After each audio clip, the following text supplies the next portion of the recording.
glass of water. Water salad. Water soup. Water pancakes. The water diet. A glass of water.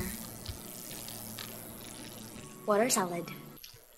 Welcome back, mga kaaldab. Ito na naman po ang inyong lingkod, si Mr. Destiny. At magbibigay po tayo ng pinakamainit na update po ngayon sa social media. Ito yung diet ni Mengay, kaya sobrang sexy niya at sobrang ganda. Sabi ko nga po sa inyo, dito po sa throwback video natin, na nakikita po ng iba na sobrang ganda ni Mengay, sobrang sexy, di po ba? Tapos ng mga panahon na yon, sobrang gandang lalaki ni Alden Richards, di po ba? Kaya nga po imposible na walang relasyon sila Mengay at si Alden Richards, di po ba? Gaya nga na sinabi natin, imposible naman po na hindi ligawan ni Alden Richards si Maine Polkerson. Imposible naman po na hindi mahulog ang loob ni Maine Polkerson kay Alden Richards, di po ba? Sabi nga niya, gustong gusto niya yung mga ganyan. Tisoy, di po ba? Pero gaya ng sinabi ko, mga kaaldab, may kanya-kanya tayong opinyon, may kanya-kanya tayong pananaw. Sa dami ng mga ebidensya at resibo na kinakalap, binibigay ko po sa dami ng mga resibo na isinasampal ng mga mamis, mga titas, mga senyor. Bulag at bingi na lang po ang magsasabing hindi totoo, magsasabing ganito, magsasabi ng ganon, di po ba?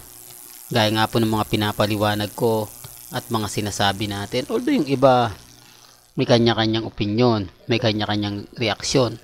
Ang sa akin lang naman po, mga kaaldab, binibigyan ko lang po kayo ng idea, binibigyan ko lang po kayo ng mga kaganapan, di po ba?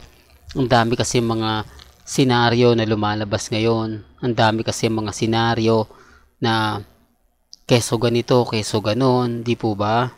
Sa totoo lang po, mga kaaldab, may kanya-kanya tayong opinyon, may kanya-kanya tayong pananaw, lalo na nga po kapag ang pinag-uusapan natin si Maine Polkerson, di po ba? Ito, mga kaaldab, kapag sila nagbigay ng throwback picture na halatang-halatang inedit lang, tuwan-tuwa po sila. Ang dami agad magre-react na keso ganito, keso ganon. Pero hindi po ba nila ramdam na kapag gumagawa sila ng mga edited picture, nililin lang nilang nila yung mga taong nagmamahal kina Alden at kay Maine? Di po ba? Ibig kong sabihin, bakit kailangan nilang gumawa ng ganyan? Bakit kailangan nilang magpakita ng ganyan? Kung po pwede naman pong 101%. Di po ba? Kaya nga po na sinasabi natin, mas natutuwa po yung Aldab. Di po ba? Kapag pinapakita natin itong mga throwback video, throwback picture na kung saan kitang-kita nyo naman po yung aura ni Maine, ni Alden. Grabe, no? Talagang sabi ko nga po sa inyo, yung mga panahon na yan, sobrang gwapo talaga ni Alden Richards. At kahit naman ngayon, ibig kong sabihin, kakaiba po yung itsura ni Alden. Talagang masabi mong sobrang gwapo o super gwapo talaga. At si Mengay naman super ganda at cute. Di po ba? Kaya nga po yung sinabi ni Romel na hindi daw kagandahan si Mengay, malakas lang daw yung appeal. Common sense na lang po, mga kaaldab. Kaya nga po yung mga ibang legit dabbercads na nabasa ko sa ibang website na komentong hindi raw maganda si Mengay. Di po ba? Kaya sabi ko nga po sa inyo, pero hindi nila pinapatulan yung mga bagay na ganyan.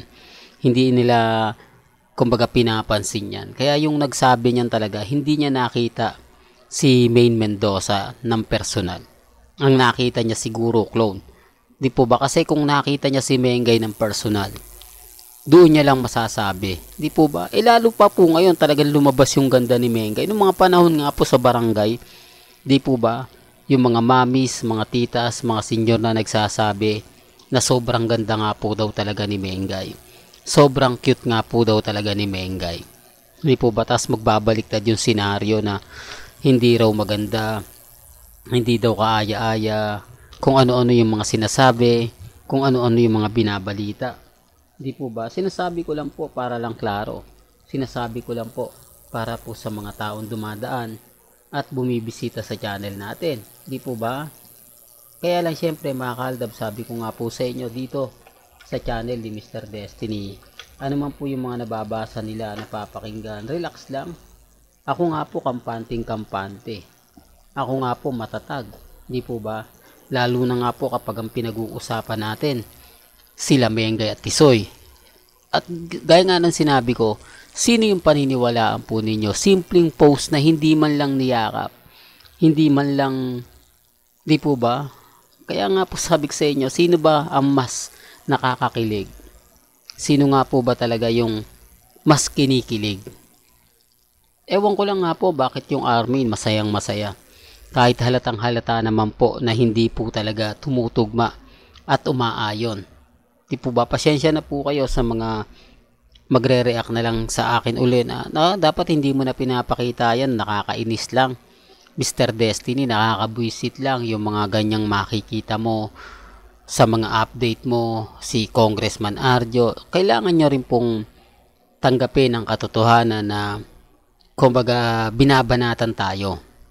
Kasi kung hindi naman po tayo gaganti gaya ng ginagawa ko, magmimistulan lang po silang kung mamamayagpag. Kasi kung may bumabasag po sa kanila gaya ng ginagawa ko, binabasag ko yung post nila at pinapalitan natin ang post na mas maganda katulad kay Alden Richards. Kahit pa paano nahahati ang opinyon ng mga netizen.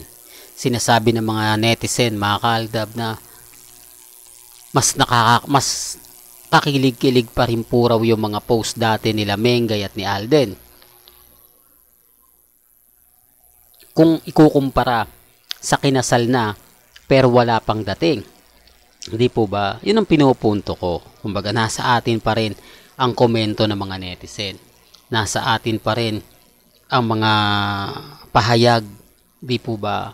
Sabi ko nga po sa inyo, dito po sa channel ni Mr. Destiny, 101% na buong-buo pa rin po tayo, hindi tayo nagpapatinag, hindi tayo nagpapatalo. Kaya nga po ako kampanting-kampante. Di po ba?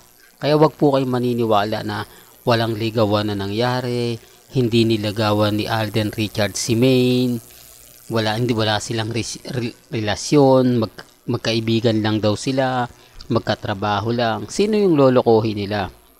Siyempre Armin lang at Main Fanatics, pero alam ng Armin Fanatics, Armin yan at Main Fanatics. Di po ba? Lalo na po yung Alden Fanatics, alam po nila yan, kaya lang siyempre nagbubulag-bulaga na lang sila. Hindi na lang nila pinapansin dahil alam nila na Aldab ang magwawagi, Aldab ang Aldab ang mananalo, kaya tahimik lang po sila. Pero totoo mga kaaldab, mahirap na lang po talaga magsalita. Well, hanggang dito na lang po ang ating latest updates. Kaya kung gusto nyo pa po ng pinaka-latest at sariwang update, abay tumutok lang po kayo dito po sa channel ni Mr. Destiny para updated po kayo sa mga latest at sa mga bagong video po na ilalabas po natin maya-maya lang. Hanggang sa muli, salamat po sa panonood at pakikinig.